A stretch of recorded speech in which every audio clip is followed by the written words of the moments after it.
10. Il y avait à Césarée un homme nommé Corneille, centenier dans la cohorte dite italienne. Cet homme était pieux et craignait Dieu avec toute sa maison. Il faisait beaucoup d'aumônes au peuple et priait Dieu continuellement. Vers la 9e heure du jour, il vit clairement dans une vision un ange de Dieu qui entra chez lui et qui lui dit « Corneille !» Les regards fixés sur lui et saisi d'effroi, il répondit « Qu'est-ce, Seigneur ?» Et l'ange lui dit « Tes prières et tes aumônes sont montées devant Dieu, et il s'en est souvenu. Envoie maintenant des hommes à Jopé, et fais venir Simon, surnommé Pierre. Il est logé chez un certain Simon, corroyeur, dont la maison est près de la mer. » Dès que l'ange qui lui avait parlé fut parti, Corneille appela 2 de ses serviteurs et un soldat pieux d'entre ceux qui étaient attachés à sa personne. Et après leur avoir tout raconté, il les envoya à Jopé. Le lendemain, comme ils étaient en route et qu'ils s'approchaient de la ville, Pierre monta sur le toit vers la 6e heure pour prier. Il eut faim et il voulut manger. Pendant qu'on lui prépara à manger, il tomba en extase. Il vit le ciel ouvert et un objet semblable à une grande nappe attachée par les 4 coins qui descendait et s'abaissait vers la terre, et où se trouvaient tous les quadrupèdes et les reptiles de la terre et les oiseaux du ciel. Et une voix lui dit « Lève-toi, Pierre, tue et mange. » Mais Pierre dit « Non, Seigneur, car je n'ai rien mangé de souillé ni d'impur. » Et pour la seconde fois, la voix se fit encore entendre à lui. « Ce que Dieu a déclaré pur, ne le regarde pas comme souillé. » Cela arriva jusqu'à 3 fois, et aussitôt après, l'objet fut retiré dans le ciel.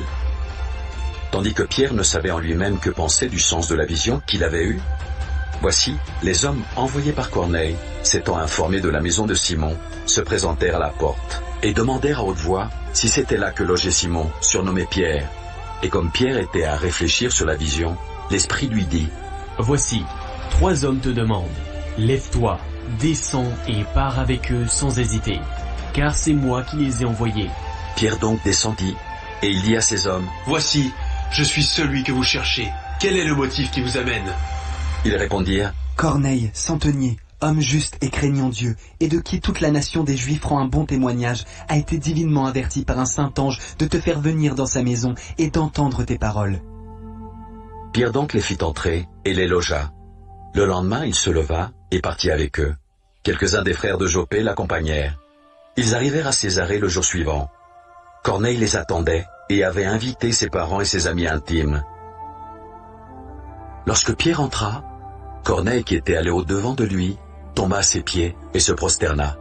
Mais Pierre le releva en disant « Lève-toi, moi aussi je suis un homme. » Et conversant avec lui, il entra et trouva beaucoup de personnes réunies. « Vous savez, leur dit-il, qu'il est défendu à un juif de se lier avec un étranger ou d'entrer chez lui. Mais Dieu m'a appris à ne regarder aucun homme comme souillé et impur. C'est pourquoi je n'ai pas eu d'objection à venir. Puisque vous m'avez appelé, je vous demande donc pour quel motif vous m'avez envoyé chercher. » Corneille dit « Il y a 4 jours, à cette heure-ci, je priais dans ma maison à la 9e heure.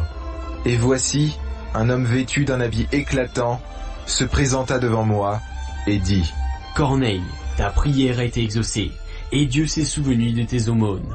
Envoie donc à Jopé et fais venir Simon, surnommé Pierre. Il est logé dans la maison de Simon, corroyeur, près de la mer. » Aussitôt, j'ai envoyé vers toi, et tu as bien fait de venir.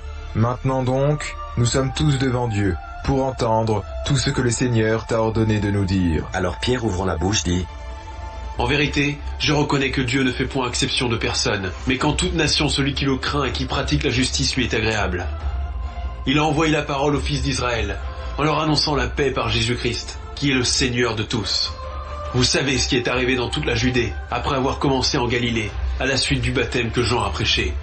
Vous savez comment Dieu a oint du Saint-Esprit et de force Jésus de Nazareth, qui allait de lieu en lieu faisant du bien et guérissant tous ceux qui étaient sous l'empire du diable, car Dieu était avec lui. Nous sommes témoins de tout ce qu'il a fait dans le pays des Juifs et à Jérusalem. Ils l'ont tué en le pendant au bois. Dieu l'a ressuscité le 3e jour, et il a permis qu'il apparût, non à tout le peuple, mais aux témoins choisis d'avance par Dieu, à nous qui avons mangé et bu avec lui, après qu'il fut ressuscité des morts. Et Jésus nous a ordonné de prêcher au peuple et d'attester que c'est lui qui a été établi par Dieu, juge des vivants et des morts. Tous les prophètes rendent de lui le témoignage que quiconque croit en lui reçoit par son nom le pardon des péchés. » Comme Pierre prononçait encore ces mots, le Saint-Esprit descendit sur tous ceux qui écoutaient la parole. Tous les fidèles circoncis qui étaient venus avec Pierre furent étonnés de ce que le don du Saint-Esprit était aussi répandu sur les païens, car ils les entendaient parler en langue et glorifier Dieu. Alors Pierre dit, « Peut-on refuser l'eau du baptême à ceux qui ont reçu le Saint-Esprit aussi bien que nous ?» Et il ordonna qu'ils fussent baptisés au nom du Seigneur, sur quoi ils le prièrent de rester quelques jours auprès d'eux.